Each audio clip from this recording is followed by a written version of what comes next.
Support WrestleTalk! Give us a subscribe. Let's go, CrossFit Jesus Rambo Apocalypse Seth Rollins. I'm Ollie Davis, this is Luke Owen, and welcome to WrestleRamble. This week's Raw and this week's episode of WrestleRamble kicked off with a sublime showing from Seth Rollins, over 1 hour and 5 minutes of in-ring action, which is the most ever on WWE Raw. Seems to be a divisive topic.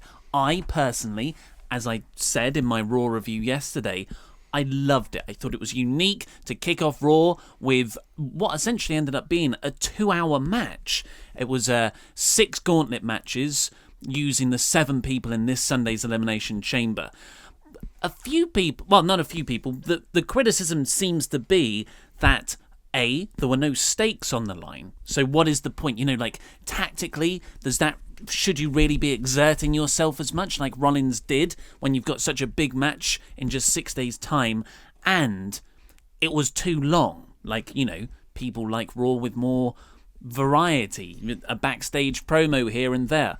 So I loved it. What did you think? I loved it. I'm in agreement with you. That's not how this works. Oh, You're sorry. meant to take the opposite position. Sorry, I thought it was dumb, Yes, lazy, this is more like it. uncreative. You are stupid, Luke, for saying those opinions. I think Seth Rollins is a terrible worker. I think Roman should have gone the distance and won. Seth just ruins people's careers by injuring them. That's what he does, Yes. and that's why Why do WWE push him? In all seriousness, I did genuinely think it was great. I loved the fact that Raw essentially had this 90-minute match, across the first half of the show.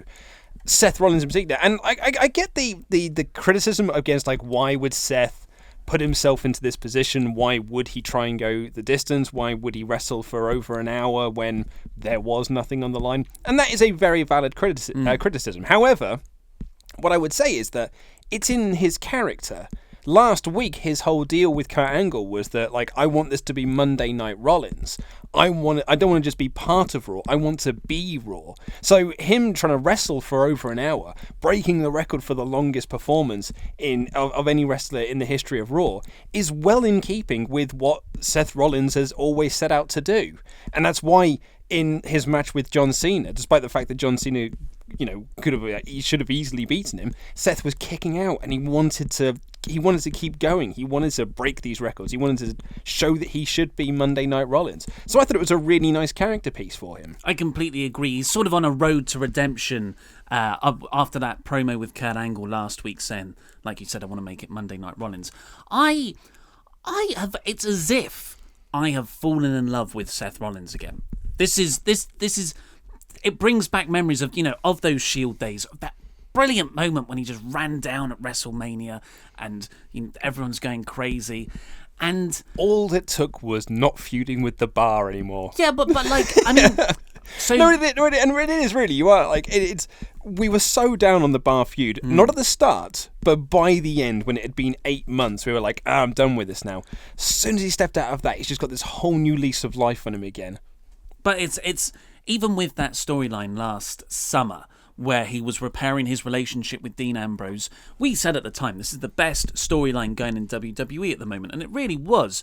But it was a story about the Shield. It was just a good story. I didn't feel super connected with Seth Rollins. I haven't since he got injured, because when he came back, not the pre-WrestleMania injury, the injury with the match against Kane. Yes, and he had to when he was champion. Title.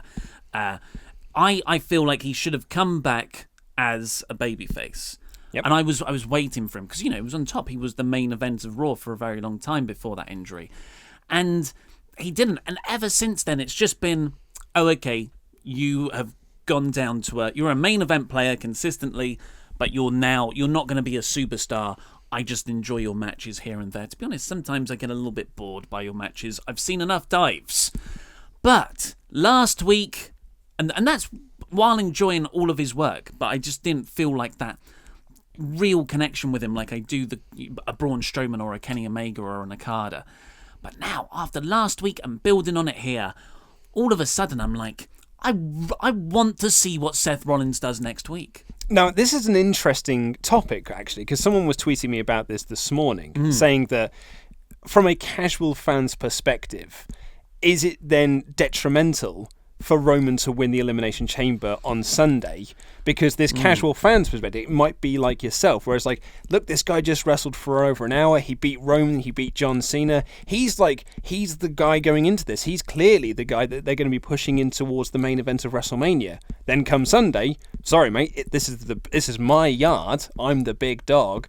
Big Dog wins, Big Dog goes on to main event WrestleMania against Brock Lesnar. So then, is that then the casual fan who's then invested this time in Seth Rollins going to be like, well, guess he was a loser then? Yeah, I mean, that could very well happen. But I think there's ways round it, and the way to do that would be to, you're going back to Royal Rumble when Roman eliminated Seth. You've got that to build on. Seth beat Roman this week at the Elimination Chamber. Maybe a disagreement, some shenanigans takes place where Seth is eliminated unfairly, and maybe Roman doesn't help him as much as he should do. So you can build, because obviously, unless these steroid allegations come out more, I think we're still set for Roman versus Brock Lesnar. But after WrestleMania, this is a good way to build Rollins to go into a Roman feud. I agree. After April, I think this certainly sets up Rollins to be Roman's first feud coming out of Mania, which is a great feud to go straight into as well. It's not like when Daniel Bryan won the belt and he was put into a feud with Kane. Like this is a genuine main event feud. There's story, there's character, and you're sowing those seeds now to pay off down the line after WrestleMania, which I think is a great thing. As I've mentioned on the show before, I'm a big fan of setup and payoff. And this is all set up, and I like this. Seth up, even better. Seth it up. Even better. You mentioned about the mainstream viewers getting invested in Seth and being disappointed when he loses the chamber. And you are right, there is a danger of that happening. So he needs something really big time and momentous to carry on out of the chamber. And I'm trying to think, we've asked, because the Dean Ambrose storyline has fallen through because Ambrose got injured. So was the Jason Jordan because he got injured. But we talked about, we'd like to see Seth Rollins in the mix with The Miz and Finn Balor over the Intercontinental title. Now, seeing where he is now, I don't think that's the right move for him. I think he needs to be, further up the card, not in the Intercontinental title match. So I think maybe a featured match with Kurt Angle. That's a big-time match at Mania. I'm more of a fan of that now. Yeah, that's the one I was pushing for. I thought that'd be a really, really great match. It puts him up there in that main event slot because it's a Kurt Angle match on a WrestleMania. So yeah, I could definitely see them going with that. And I would much rather that than slotting him in with the Ronda Rousey, Triple H, Stephanie thing, which while would be great for mainstream publicity for him, I think it's because I'd rather see that role go to Braun Strowman. Yes, yeah, because it's stupid, isn't it? It's a stupid pro wrestling match. Yeah. So Braun Strowman is stupid. It's not stupid, I know. Ronda's a serious, legit athlete. You don't see the video package for her on this. It was legit. Where she was wearing her Bo Leave t-shirt. I know. Big Bo Dallas fan, rocking that 2013 NXT scene. That's what she wants to show us, that she's like one of us. Yeah, she remembers NXT gimmicks. I've been to PWG shows. She tells me in her videos that crop up on YouTube. I liked Neville when he was known as Adrian. Or Pac. There we go. Go back even further. So should we talk about the actual episode of Raw? Yeah. Because this goes very seamlessly with, our main talking point is the first segment of Raw. This is perfect structurally. Also, housekeeping. We have the studio's double booked today, so we need to be out of here sharpish. So we can't ramble as much as usual and probably taking up way too much time right now. It's not going to be as long an episode as usual, but don't worry, we'll be back to normal next week. This is not a sign that we're going to be doing shorter episodes for the foreseeable. It's just a matter of circumstance today. We don't want to worry people. No. So yes, the Raw kicked off. The first gauntlet match was Seth Rollins versus Roman Reigns. Roman Reigns came down and cut a promo before the match saying, it's all about WrestleMania. I'm going to beat the Beast, Brock Lesnar. It was a promo. Yes. Do you know who I felt really bad for? Because Seth Rollins then came out here. I feel bad for the Revival. because Rollins That was left field. because Rollins debuted his new T-shirt, which is Monday Night Rollins, and it's got the Seth Rollins logo on there. Just 2 weeks ago, the Revival debuted their new T-shirt, which was Monday Night Revival, in the exact same font, the exact same style. And I just thought, well, if there's one person here who's actually going to get their T-shirt pushed, it's probably Seth. Sorry there, lads. Your T-shirt's not getting a push anymore. I think everyone should have their own spin on the, because you got the Kevin Owens show, He did, yeah. KO Mania. So yeah, if everyone has a brand kind of paper shirts. Everyone just swims in nostalgia. Yeah, so this went about 20-25 minutes, and it was a hell of a match. Certainly was. Because I didn't know what was going to come next. I just assumed, I didn't really mind who won this. Like the main criticism was there's no stakes here, but it was, for what it was a very good match between the two.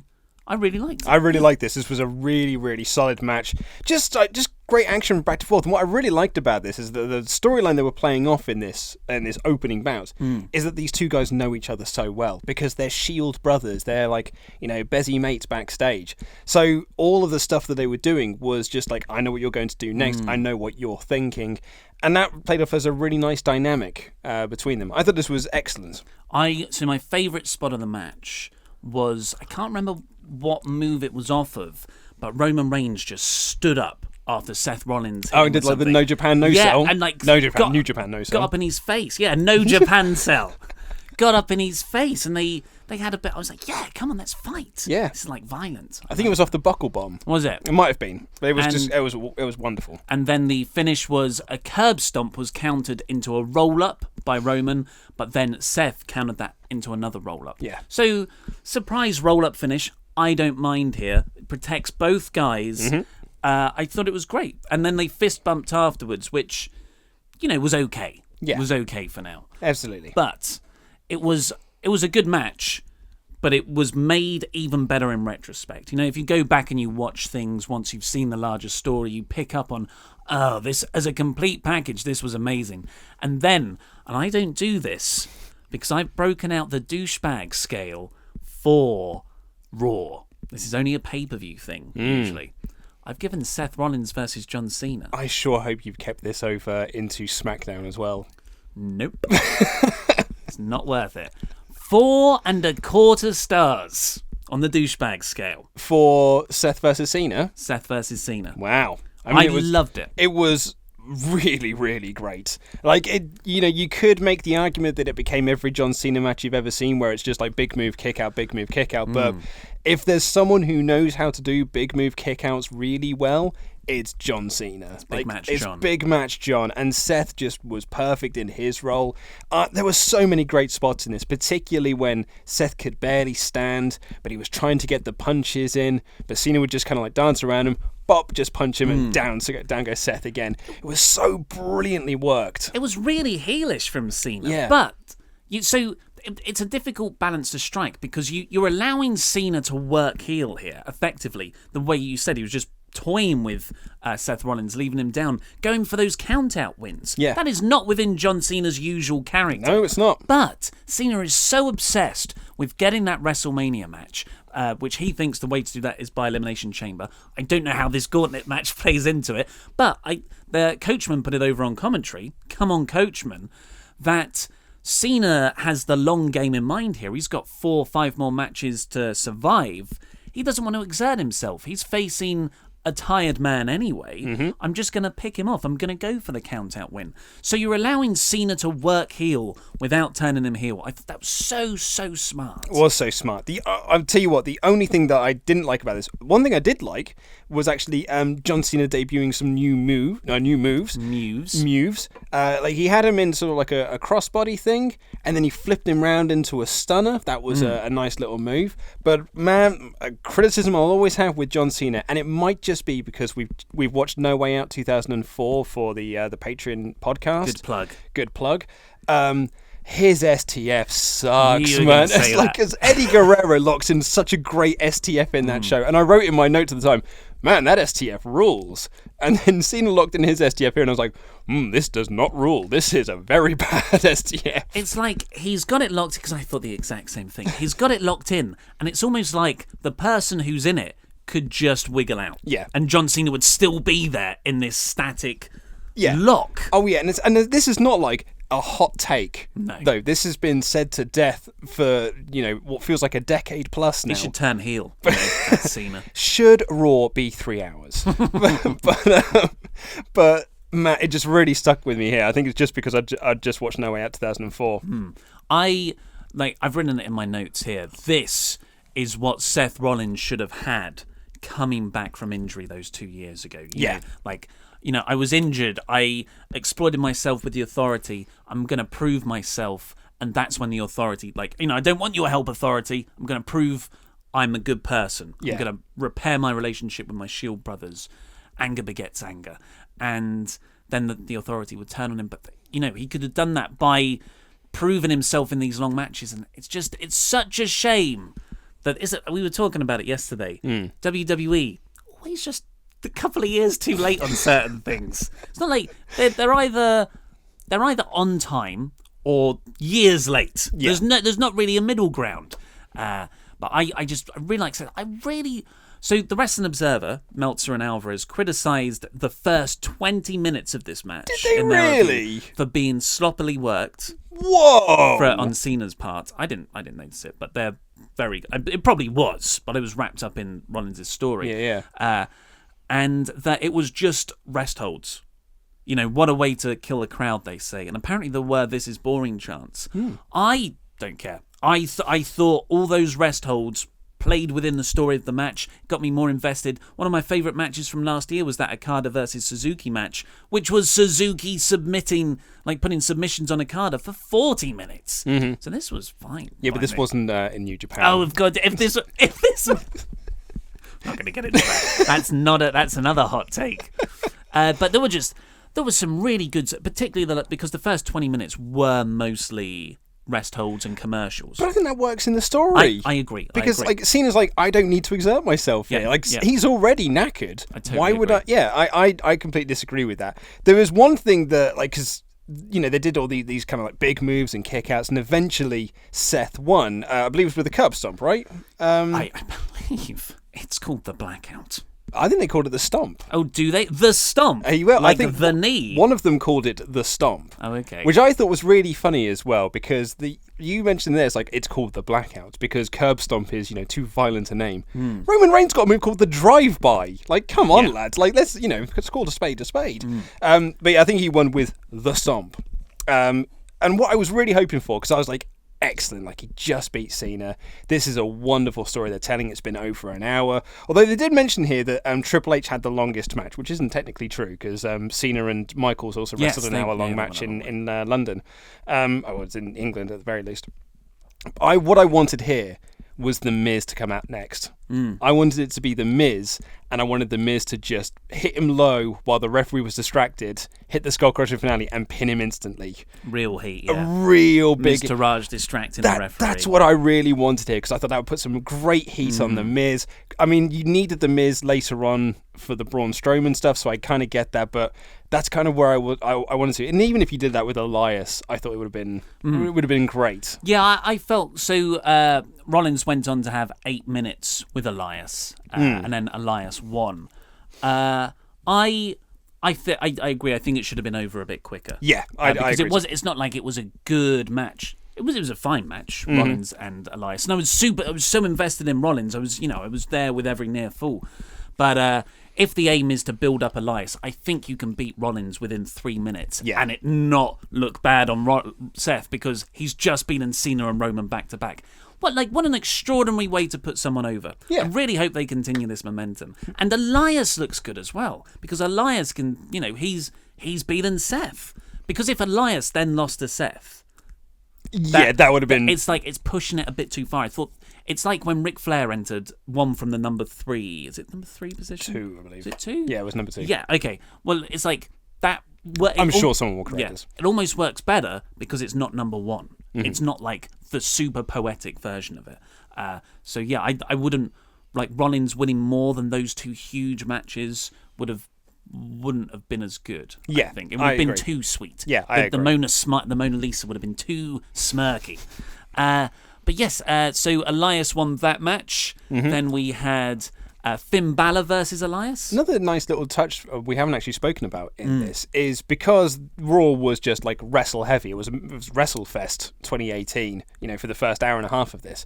There was no time to kind of break things up with promos and stuff. Yeah. So what they had were promos up in like the top corner where you had Cena backstage with Charlie Caruso, and I think you had Elias there, and you kind of had these people talking about, hey, so this is, this is why I lost the match, this is that. And I thought John Cena had a really great interview in his one. I thought he did really well. Yeah, I thought it's a really nice way of presenting this.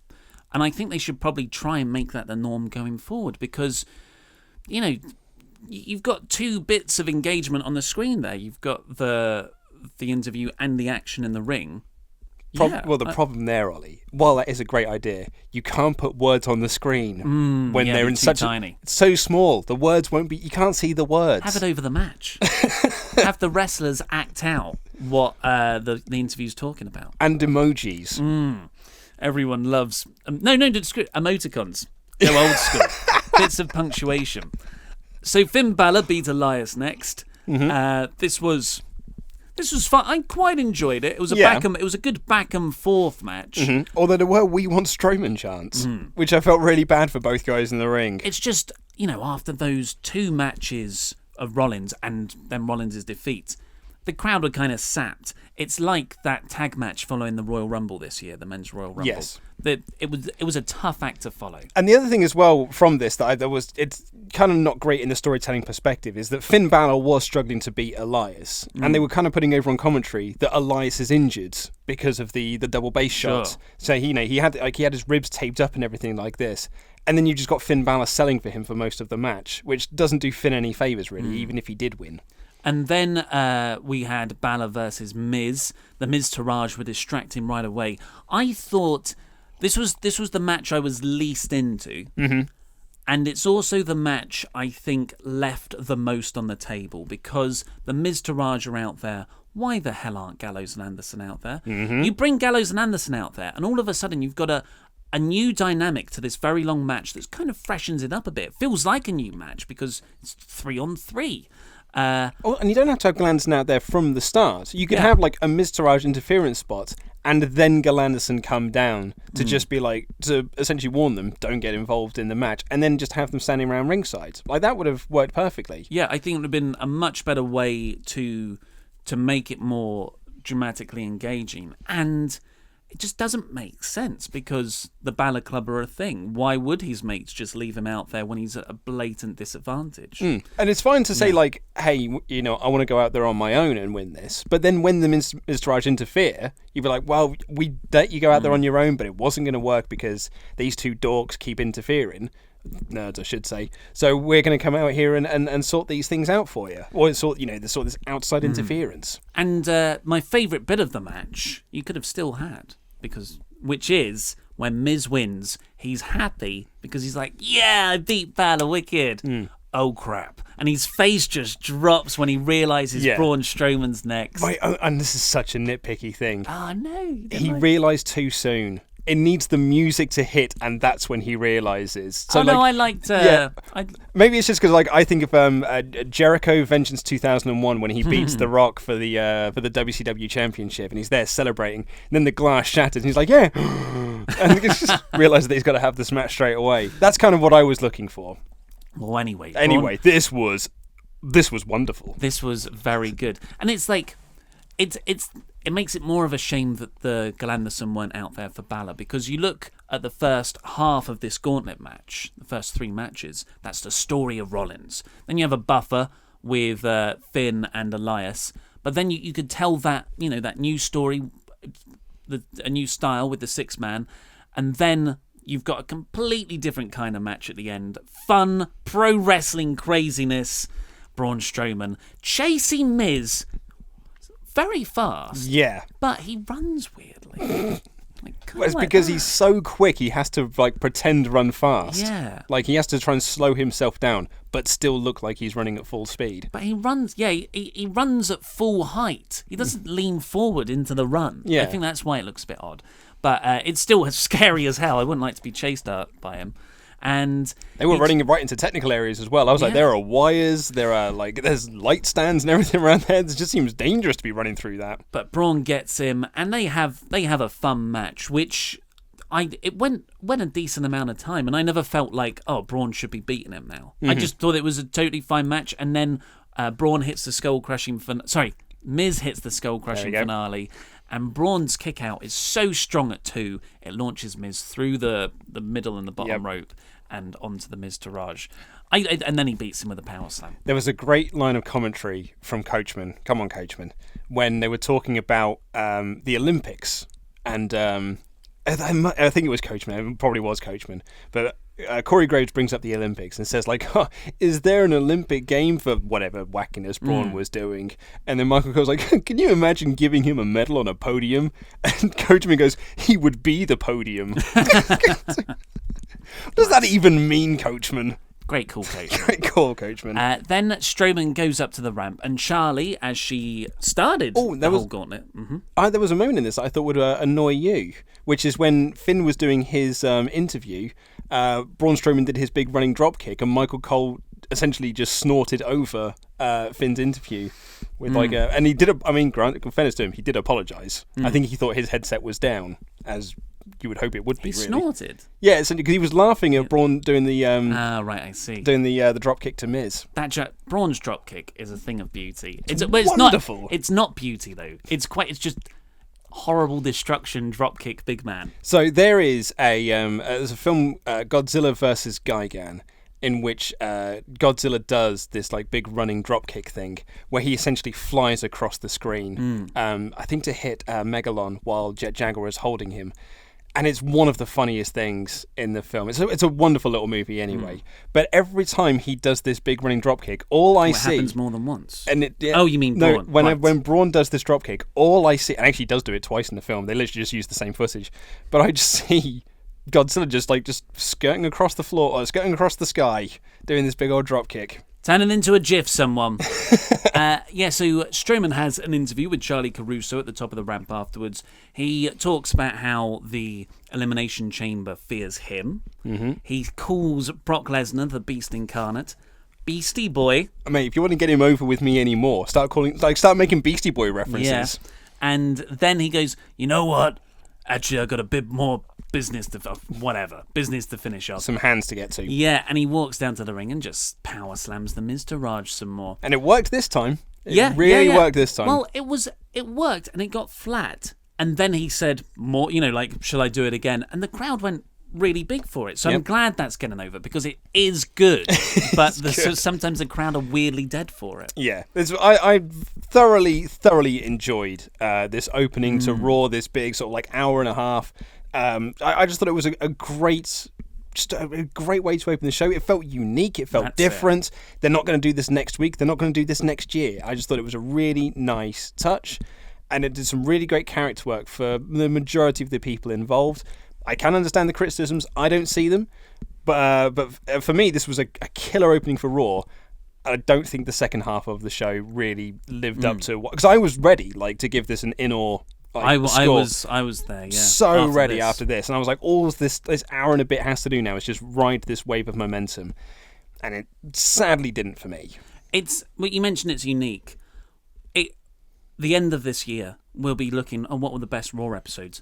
The one with the big gauntlet match. It's that sort of... so many Raws just blur into one big red mass. But this feels so special. And it's, record-breaking with the whole Seth Rollins thing. Really, really liked it. I'm going to be... We haven't seen the ratings yet. They haven't come out at the time of recording. Fascinated to see if this actually draws in viewers or keeps viewers. Because the mindset is, in a lot of wrestling television, that long matches turn away viewers. So hopefully that's wrong. Because I like the wrestling side of wrestling more than I do the... But I can also see... For we are super specific, passionate wrestling fans. If the mainstream doesn't want this, then it's a bit sad, isn't it? Yeah, pretty much. Yeah. So this is where WWE have got to do the balancing act of appealing to those people that like NXT and Ring of Honor and New Japan, while also appealing to the mass market that just want to enjoy wrestling, as opposed to wanting to really enjoy the minutiae of wrestling. So yeah, it's a fine balancing act. Next up, we had Jeff Jarrett being announced into the Hall of Fame. Crikey, Jeff Jarrett. Who would have thunk it? Who would have thunk it? And when he was announced for the Hall of Fame, and Trips put up his tweet saying, like, he's not just a decorated careerman, he's also he's a great promoter. And I thought, I made the claim, I reckon AJ Styles is going to induct him. No. With this guy gave me, one of my first starts in the world. I'm here where I am now because this man gave me a platform to perform on. I think it'll be Road Dogg. Well, after watching this video package, it certainly will be Road Dogg, because this video package essentially says that Jeff Jarrett was a country music singer, and that was all he did. He sang that song, With My Baby Tonight, that one that Bruce Pritchard loves to sing, and he did nothing else. He spelled his own name. Yeah, and he spelled his own name, but that is all that Jeff Jarrett has accomplished in the world of wrestling. WCW, what is that? He wasn't one shot. I was a couple of shots in there. No mention of him being a former WCW champion. No mention of his stuff that he did outside of WCW or anything like that. It was very much just he was that comedy goofball that spelled his name and carried a guitar. Come on, slap nuts, and away we go. Well, I didn't expect them to reference TNA. No, I'm not referencing TNA, but just talking about how, like Ivory, they did a career retrospective. They kind of said, here's how she started, then she did Right to Center. Here's the storylines that she did. Jeff Jarrett was literally just he's that country singer lad, and he's going in the Hall of Fame. I don't know. They said Kofi Kingston was saying he was one of the best heels in the business. Road Dogg said one of the greatest intercontinental champions of all time. Could have been used for any. They might have been sound bites used for the Honky Tonk Man's Hall of Fame induction that they just haven't done yet. I thought it's not a Hall of Fame, as he would say, because he doesn't want to go in the Hall of Fame. I didn't mind it because I didn't expect anything more. I was just more shocked. The news broke earlier in the day. Because that was the rumour. That was the most outlandish Hall of Fame rumour. When Meltzer first reported it, I was like, that's not happening, surely. But have you seen the video that's gone around? I shared it yesterday on Twitter because it really made me chuckle. But when they come back after the video, there's the people in the front row, the guy clapping, and his girlfriend just goes who was that guy? Yeah. So funny. Yeah. Next up, we had Asuka coming down for an in-ring interview with Renee Young. They loved their in-ring interviews this week, or top of the ramp stuff. Unfortunately, this was to their detriment here because Asuka's English promo wasn't. I mean, it seemed like a bad script, and it was badly delivered. This was not a great night for Asuka. But you okay, man? Well, no. Well, here's the thing: is that I've seen a lot of people online making fun of the promo, and I think that's unfair because it was a bad promo. It was a bad promo, but the people to be held accountable to this. It's the same with Suffer and Succotash. The people to be held responsible for that line are WWE for making him say that line. They should also be held responsible here for making her do a promo, a relatively long promo in English, which isn't her first language. It's not her strongest language. Compare that to when she was just cutting promos in Japanese, which we said were awesome, and it just made her feel really fiery. Here, she has to focus on the words that she's saying. She forgets her lines. She stumbles across things, and the crowd can't get into it. I just think it's a stupid thing to make her cut promos in English if she can't do it. It's not effective, no. It's not effective. And then Nia Jax snuck up on her, and they sort of went back and forth for a bit, but Nia Jax got the better of her with 3 leg drops. Yeah, 3 leg drops. So, there's a pay-per-view match this Sunday. There certainly is. I thought this was the weakest of the... I know this was the first time they've collided since their match together, but it wasn't the hot go-home angle I was hoping for. No, and I think the promo really hurt that.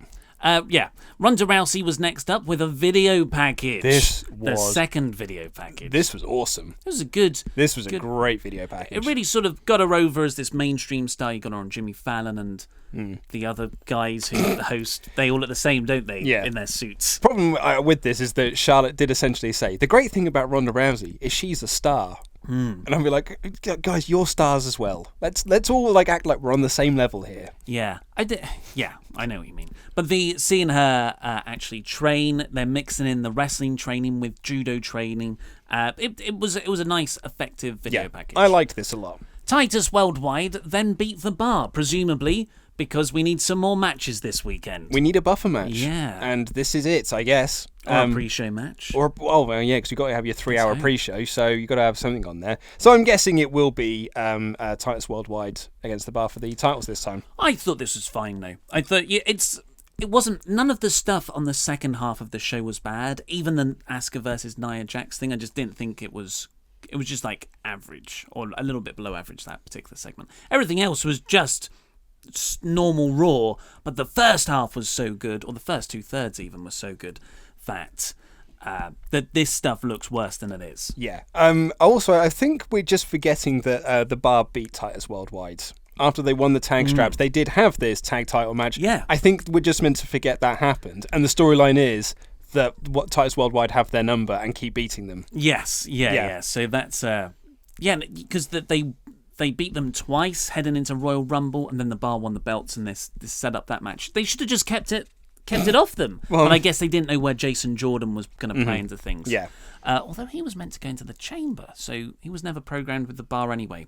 Who knows what goes on in the writing room? I enjoyed Dana Brooke a lot as the cheerleader at ringside. She's statistician. great. So great. She's really found the role.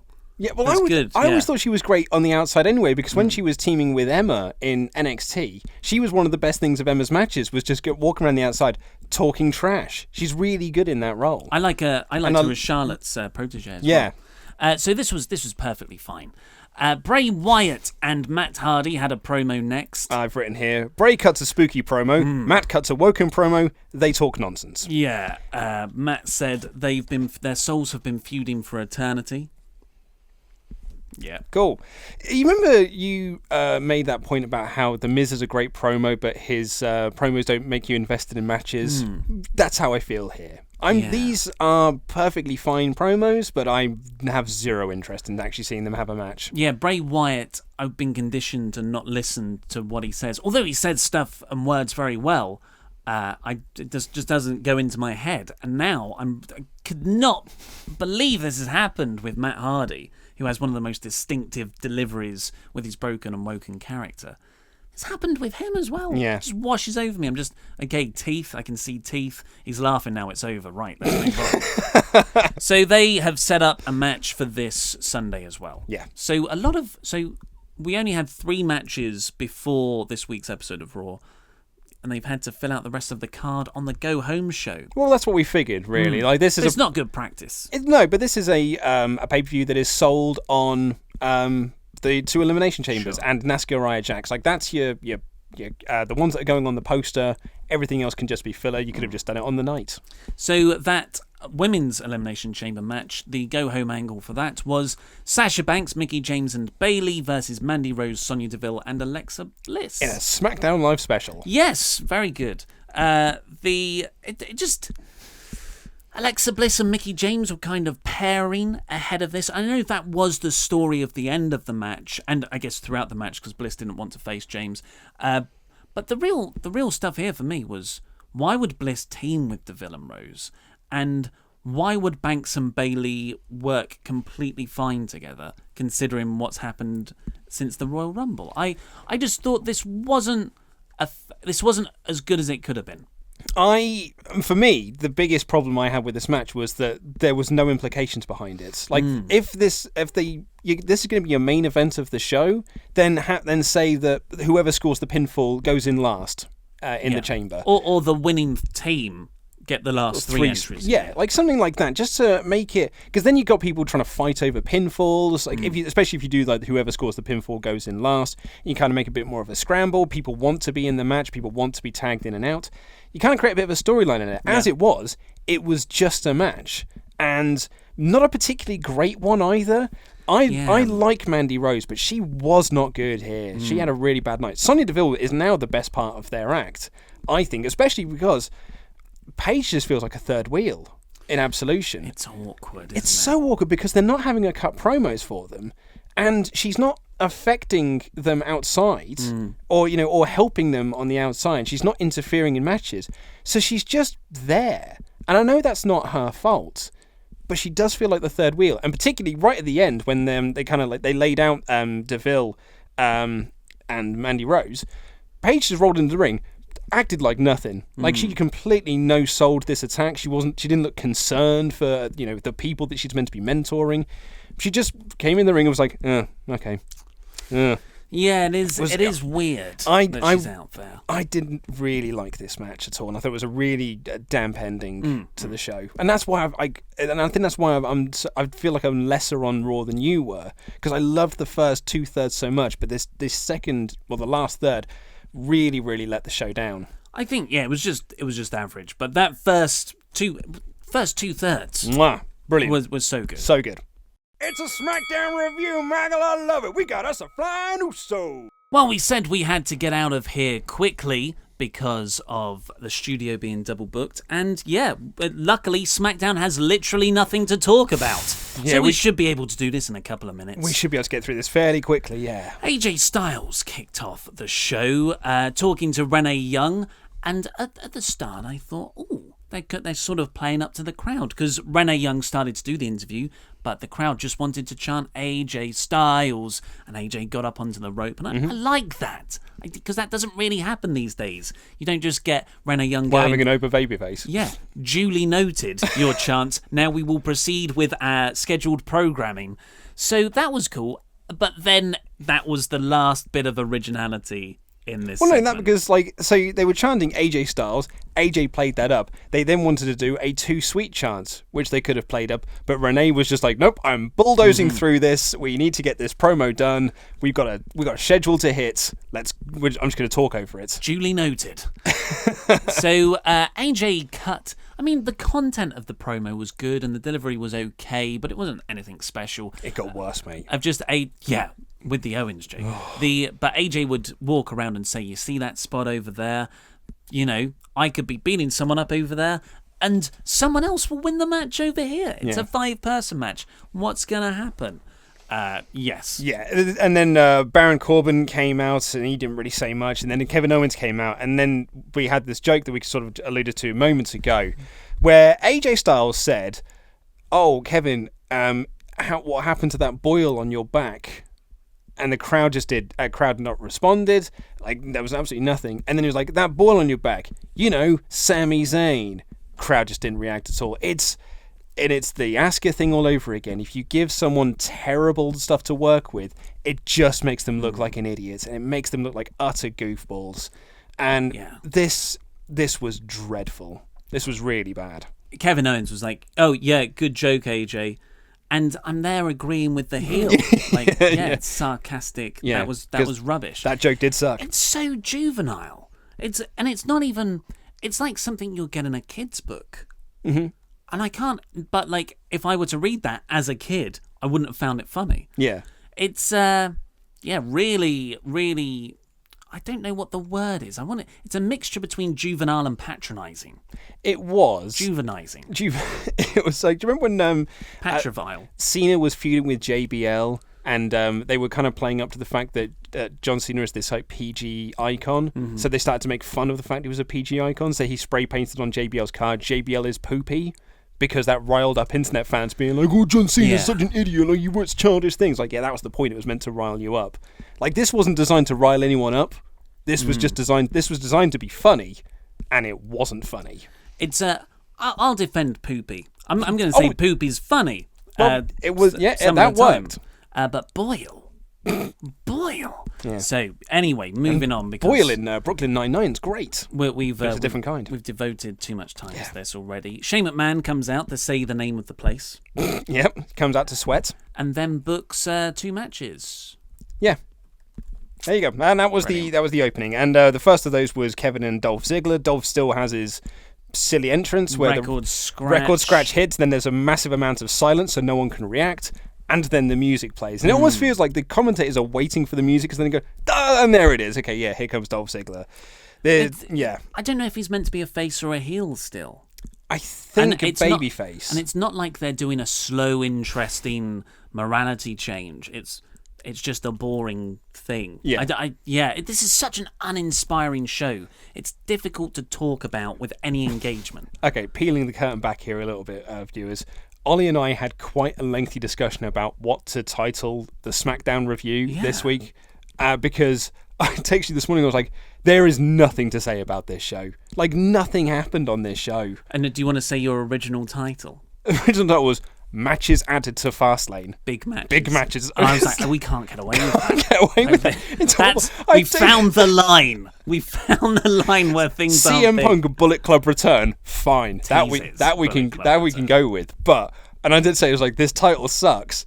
But it's big. That's all that happened. Yeah. Big matches were announced for Fastlane, and they're not even that big. Yeah, so just matches announced. So Kevin Owens and Dolph Ziggler were the first match. The ad break, few big kickouts. I liked it by the end. I thought it was a Yeah. pretty decent match, and it got really. I thought it got very good by the end. I really enjoyed some of the kick out spots. I enjoyed like the senton into the knees, and a couple of kick outs of the famouser and the zigzag, way to get those moves over. But I thought it was fine. It was Dolph trying to have a pay-per-view match in 5 minutes, and it didn't quite get out of second gear. But I enjoyed it for the most part. But at this point here, I'm just like, Dolph is in this position because he's the third highest paid guy in the company, or whatever it is. If those reports are true. I was never invested in it, and it might be because I don't know who these people are. Like, I know what Kevin Owens is, but there's the thing happening with Sami Zayn. Am I meant to side with him, or what's going on there? It's not the Kevin Owens that I like and that I want to boo. And Dolph Ziggler is just this non-entity since he's come back. And is he a heel or a face? So I didn't. The story I didn't get invested in. The characters I didn't. The finish was Sami Zayn's music hitting and distracting Dolph. Where Owens, to his credit, hit a horrible looking kick to the back of Ziggler's head. Yeah, and Ziggler sold it like only he can, which is just like he just ragdolls and just falls down. And Ziggler's so good at doing that. And that kind of led later on. There was a backstage segment with Kevin and Sami. And this clearly wasn't like a plan. They didn't orchestrate this. But Sami's now saying like, hey, I want to be your guardian angel again. And they hug. But Owens is looking like a little bit trepidatious about this hug, not believing Sami Zayn's intentions. Because Sami literally said like, we can take these three guys out and then I will lay down for you in the ring and you can pin me and become the WWE champion.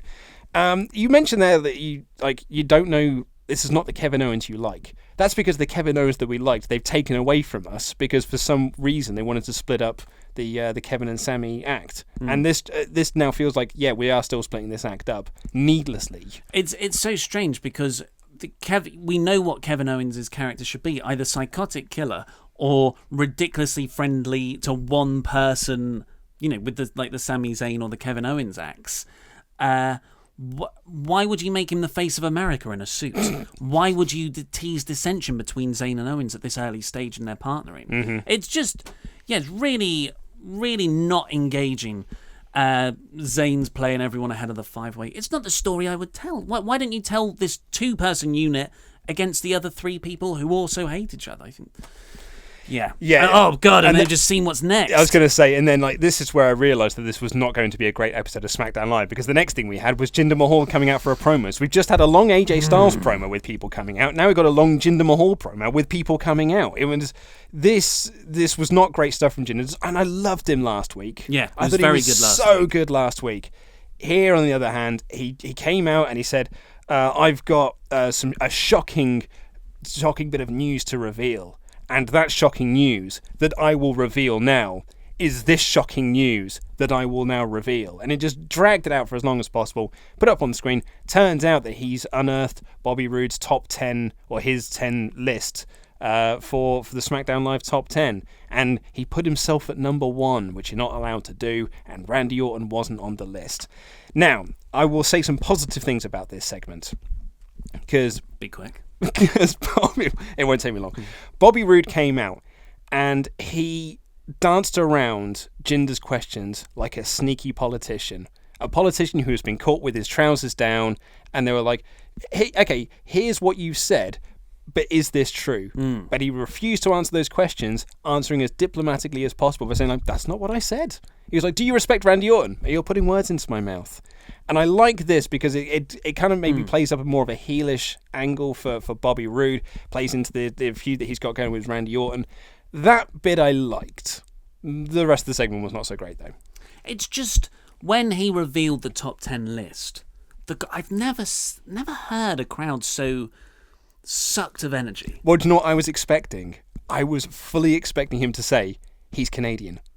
Like, that was going to be his big shocking thing. Your champion of the United States is Canadian. So's Jinder. But that would have been brilliant. That's where the comedy is. I thought that would have been much better. Yeah, that would have been good. Or, I thought Bobby Roode was every entry. I thought that would have been funnier. But they're not going a funny, sort of likeable, a silly heel route. Ollie, you fool. Boils are funny. That's what comedy is. It was really bad comedy, really bad heel motivation, and it's all over this. I know you want them to use this top 10 list, but oh man, it isn't working. I don't think there's anything there in this concept anyway. At this point, and it isn't working. At this point, I do feel like I'm pushing the rock up the hill. Yeah. Like, I want this to work, but I am pushing this rock up a hill to make it work.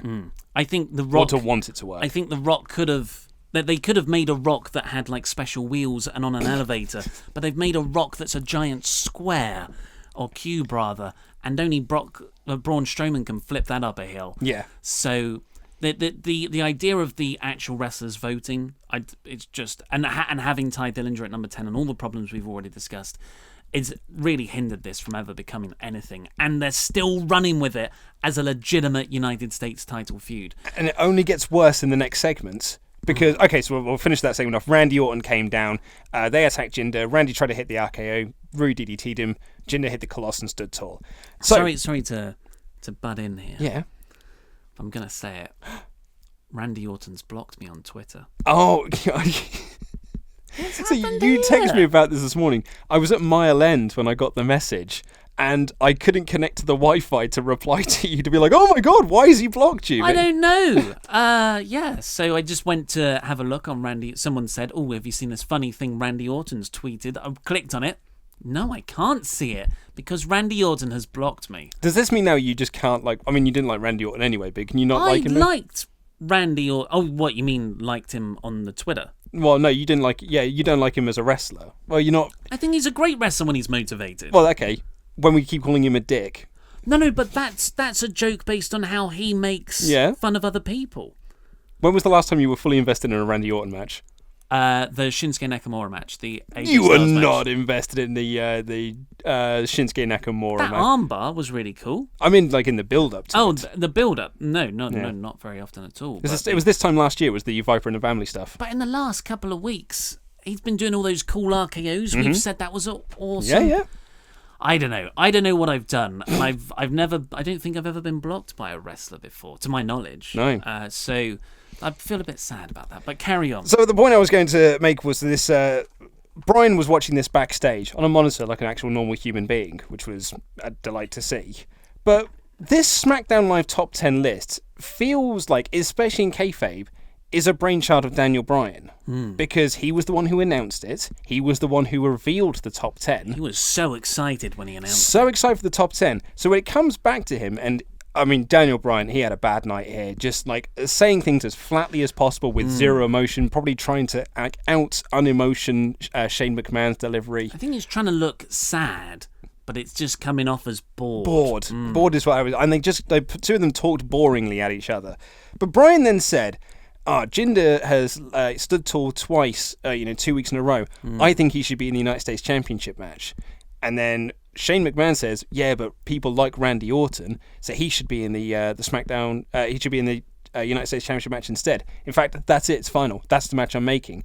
And I'm like, but why isn't the top 10 being used then? Why wasn't your rationalization? Randy Orton came in at number 9. He should be like, let's put him in this match. If Daniel Bryan came up with this thing, why would he put Jinder in there? Jinder wasn't in the top 10, so you're not using this to build matches at all. You're not using it for anything. Mm-hmm. I'm trying hard to like this. I'm trying hard to like this top 10. And Shane had a line like, "I'm booking based on emotion." What? Yeah. So next up we had, oh God, man, I just forget how, I've forgotten everything that's happened on the show already. I watched it this morning and I'm being reminded segment by segment by looking at my notes. The Riot Squad beat Naomi, Charlotte and Becky Lynch. I must say, I enjoyed the heckins out of Naomi in this match. I thought she was really good. Thought she did some great dives. I liked the way she was ducking Sarah Logan's punches. But yeah, apart from that, Becky Lynch got the hot tag on Ruby. Everyone hits finishers, but Ruby pins Becky in the end. Yeah, Becky was the most over thing in this match, but they've killed the Riot Squad dead. And there was a moment afterwards as well when Ruby, she beat Becky Lynch, and then she said to Charlotte, it was like, 1 down, 2 to go. Playing off Charlotte's thing where she's been easily defeating the Riot Squads week in, week out. I'm not very much invested in this, and you had this Charlotte cut a promo where she was looking at the screen and not the camera, so her eyes look weird in the promo. And she said, oh, Ruby, if you want a match, I'll bring my title with me. And I'm like, oh, okay, so she's laying down a challenge for Ruby Riott. Then with Ruby Riott's promo, which came later in the night, she said, I want to fight Naomi next week. Oh, and Charlotte, if you want a match, I want a title match at Fastlane. You're like, yeah, was this played out of order? It feels like it was played out of order. Ruby's meant to go first, and she was going to challenge her for the belt, and then Charlotte was going to accept. That's what I Because it felt like thought, Charlotte accepted before the challenge was made. It felt very weird. Yeah, it was no good. Then we had that Owens-Sami Zayn backstage segment. Then New Day taking on American Beta, which I enjoyed, apart from the Big E intro spiel. Why have they made it longer? Like, I guess they've got to make it longer now so it fits the Titantron, because the Titantron is much longer now. But it doesn't feel as organic as it used to, and now there's emojis everywhere. Yeah, there's the written text form of... oh, God, I can't remember any of the... Can you do the whole New Day intro spiel? Insert place name here. Don't you dare be sour. Clap for your world famous four-time champ and feel the power of positivity. Yes, there you go. So that's all now on screen, just in case you want to share it on Facebook as a silent GIF. It was not as bad as the Usos' cage. No, but it's still bad. Such a low bar. Such a low bar. We are the low bar. Xavier and Big E were the team here. They worked together very well. They had limited time to wrestle, though. Gable had one hell of a belly-to-belly suplex. Not the belly-to-Bailey suplex where you just lift someone up and then put them down. This was Big E over the top of Chad Gable's head. Sorry, I really chuckled me there where you described Bailey's finishing move. You pick them up and you put them down. You put them back down again. John Cena's finishing move. To the left. He picks them up and he just places them down. But at least there's a flip involved with John Cena's. Bailey's, you're just picking them up and then putting them down on the ground. You're okay. There's a bit of a turn. There's a bit of an angle on there. Torque, that vicious torque. Exactly, it's momentum. So the finish, however, was interesting, although it has been seen quite a lot recently. It's presumably going to play into a larger story. But American Beta seemed to have it won, but Kofi was distracting the referee, and the New Day ended up winning. The most shocking thing about this is this was a number one contendership match, but that was not really built up. Well, I forgot until you mentioned it. So it didn't feel like a number one contenders match. However, now we have the best thing on the show for my money. The Bludgeon Brothers came down. Eric, the New Day sold it like they were terrified, squeezing themselves up to the side of the ramp, and Eric Rowan goes towards them, starts to walk, and Luke just puts one hand on his chest and stops him. Doesn't even look at the New Day. So awesome. They've built up the character dynamics within this team very well, and they haven't even, well, not recently, cut a promo. Up is down. Down is up. Maybe that was the up, down. That was the start of this feud. That's it. Way back when they just sowed some seeds. Yeah. But yeah, then they squashed some local competitors. They killed some jobbers. This was great. I thought the Bludgeon Brothers looked so slick and so powerful, and they also looked so fast. Yeah. So I'm really enjoying their offense. Like when they did their scoop slam spot on the outside, so Harper scoop slammed one of them onto the floor. Rowan picked up the other one and scoop slammed him on top of his friend, and then picked up Harper and scoop slammed him onto the other two. wonderful stuff. Yeah. It's so great. And the ways Luke Harper psychs up Eric Rowan to do that run into the corner, it's getting more and more vicious every week. First it was just like a tap, then it was a slap. I swear he just sucker punched him in the gut this week. And it really feels like it works. Like, it really feels like it angers up Eric Rowan to run faster at these poor lads in the corner. But what I mean, my only thing is that we've seen them kill jobbers now for weeks on end. I'd like to see them kill an established team. I'm okay for this for the neck until after Fastlane. Like, You're not thinking they're going to get the title shot at Fastlane? No. I think they are. You think they're gonna? I wouldn't want to. Maybe. I don't think they're going to do New Day Usos at Fastlane. Possibly. Because when they were doing like the matches made tonight spiel, they announced that it was Bobby versus Randy for the United States Championship and Charlotte versus Ruby for the Women's Championship. They did not announce the Usos versus the New Day, despite the fact that match has been made officially because they won the number one contention match. I think it'll be the Bludgeon Brothers and Usos. I almost think that's too soon to have that. I feel like the Bludgeon Brothers should go through American Beta first, or maybe Breezango would be. Oh no, they've already done that. American Beta, then New Day, then Usos. Yeah, I would like to think that next week, because they've still got a bit of time before Fastlane's here. That's my worrying thing about SmackDown in the moment. I think we've got like 5 weeks still before Fastlane comes, and it can't Middle of March. I don't think it's that long. Is it middle of March? It was a couple of weeks Middle then. of March, Still, even so, it just feels like we've got so long to get there. I'd like to see the Bludgeon Brothers challenge the New Day for their number one contendership spot, so they can then face the Usos. And I'd like to see them do like a big, like almost like a cage match at WrestleMania, where they're locked inside the Uso penitentiary for the tag team titles. I think that's too early for the Bludgeon Brothers. I want to see them build organically to get that title. You shot. can't really build them organically when you're just having them kill jobbers week in, week out, because it's not then building anything. But they move on to a proper feud Yeah. with an established tag team, but not the title holders. There's enough of the teams on SmackDown at the moment. They're blessed with a very good tag division. That's what I said. I'd but like, not to, with I'd the like to belts. see them face established teams now. Yeah, but not for the belts, not for the Usos. No? Okay, yeah. That's fair enough. Shinsuke Nakamura video package, because he's not on the show. Nope. And this was another really good video package, apart from when they put Rockstar on it for zero reason. Rusev Day, also not on the show. Duly noted. AJ Styles versus Baron Corbin was the main event, in which Styles won. And it was pretty good. It was good. I really like Corbin. You're really into Corbin at the moment, aren't you? His Deep Six was Deep great. Six was great. So many revolutions. It's like AJ taking the Blue Thunder Bomb. I've written AJ's still spinning right now in my notes.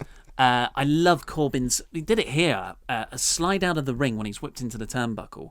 But he slides out the ring, gets back in, and AJ turns around just as Corbin whacks him with a clothesline. I thought that was really well executed. And I really like it when he does that spot, because it's easy for you to get a bit complacent about that spot because he does it in every single match. But I do like it that they try to kind of work around it a little bit, particularly in this match, because there was a moment when Corbin threw Styles over the announcer's table, and Styles, quick as a flash, got up and ran back to him.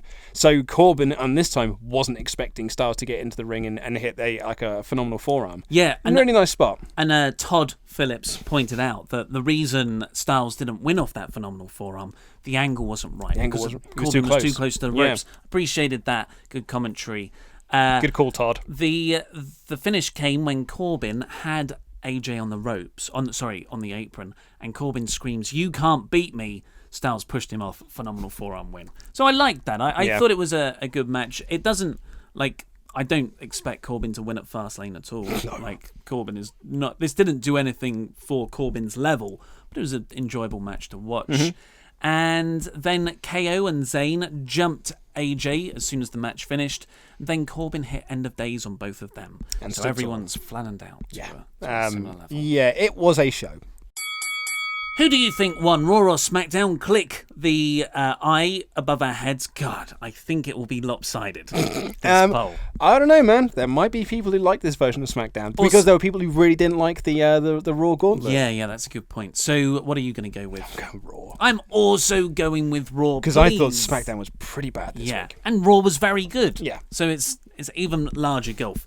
Please click the videos that have just appeared on our laps to catch up with the latest WrestleTalk news and WrestleRamble episodes. Subscribe to this YouTube channel and please do support us on Patreon. This has been Luke Owen, I've been Ollie Davis, and that was Rambling.